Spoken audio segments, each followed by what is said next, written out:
Hi everyone, my name is Isabella and I will be presenting for week 1 of group 3. So I really hope that you enjoy. So I will be starting with the first reading, which is Social Psychology by Sel Kaysen, Stephen Fine, and Hazel Rose Marcus. So in chapter 1, we have the introduction. So we ask ourselves, what is social psychology? So according to the authors, in this chapter, they give us a deeper clarification of how social psychology is a scientific study reviewed by various psychologists. It explains the personality of a certain individual in a social context in relation to other people. Furthermore, it also explores how individuals' behaviors are targeted by other people.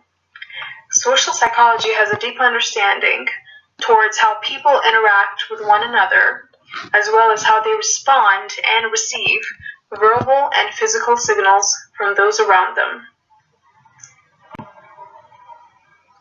So next up we have social psychology research. In the second chapter, the authors explain social psychology research as a string of various methods that allow psychologists to study the cause of why and how individuals behave in social situations. Given that psychology is a scientific study of social behavior, in order to study this characteristic, psychologists have to rely on numerous scientific systems to manage research on social psychological matters. Afterwards, we have Theories in Social Psychology by Derek Shadid. In this week's reading, we were asked to summarize Chapter 8, which is Interdependence and Social Interaction. The author defines interdependence in a social context by providing examples in a simple, comprehensible manner. Shadid expresses his opinion on interdependence, stating that the study explores a group of 2 or more individuals being dependent on one another. Compromise plays a huge role in this framework. For example, if a married woman is being given a job opportunity in another city, her husband would have to make a compromise by moving with her. If not, lack of cooperation might lead to failure of their marriage. Now we get to the journal articles. So the first article is called Behavioral Study of Obedience by Stanley Milgram. In this article, Milgram described a procedure in the laboratory for the study regarding destructive obedience. The study involves ordering an innocent individual to command harsh punishment to a victim under the circumstance of a learning research experiment. The punishment is processed by use of a shock generator. From this, Milgram was able to demonstrate just how deep individuals are eager to conform higher authorities.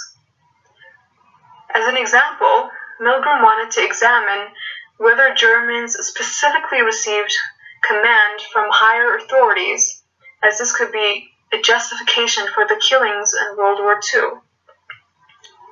This article also introduces how ordinary people could easily be manipulated into committing violence.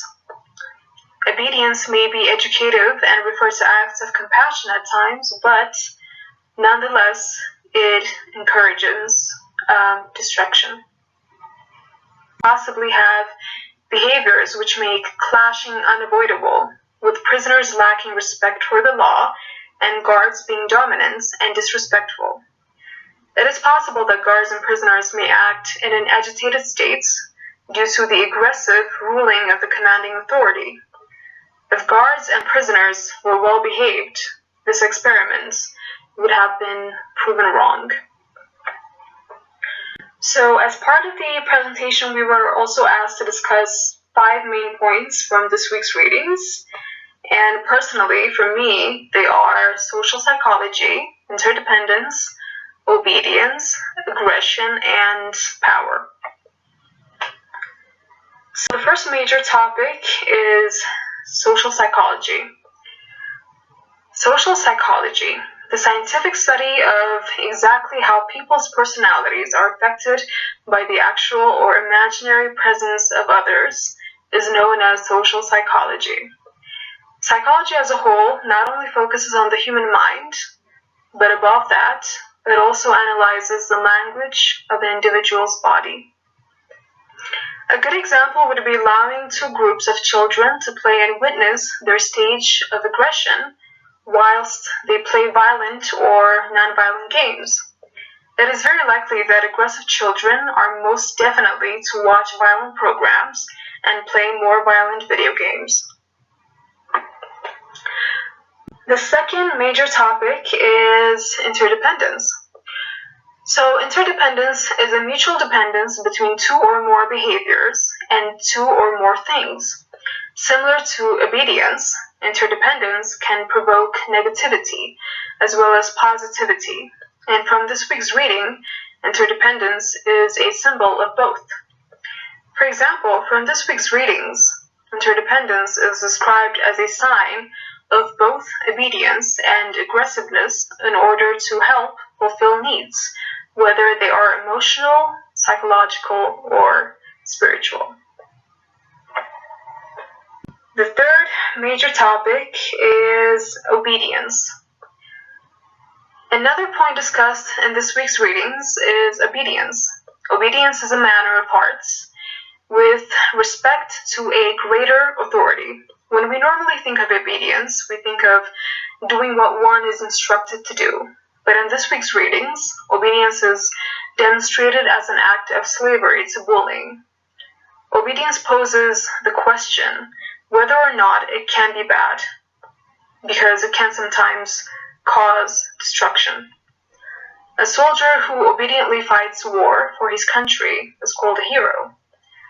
A soldier who obediently causes destruction by killing innocent citizens for the sake of that same war is a murderer. So this could be a very great example of obedience.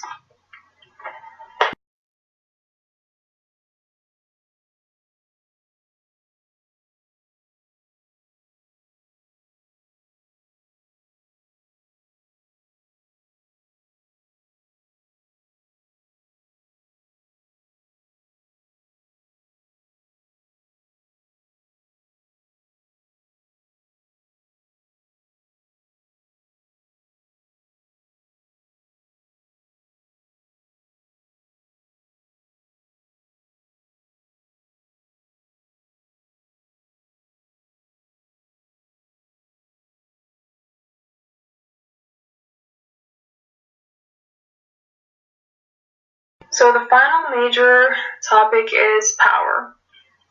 Power is explained in both articles as well as in 3 of the chapters that we were asked to read.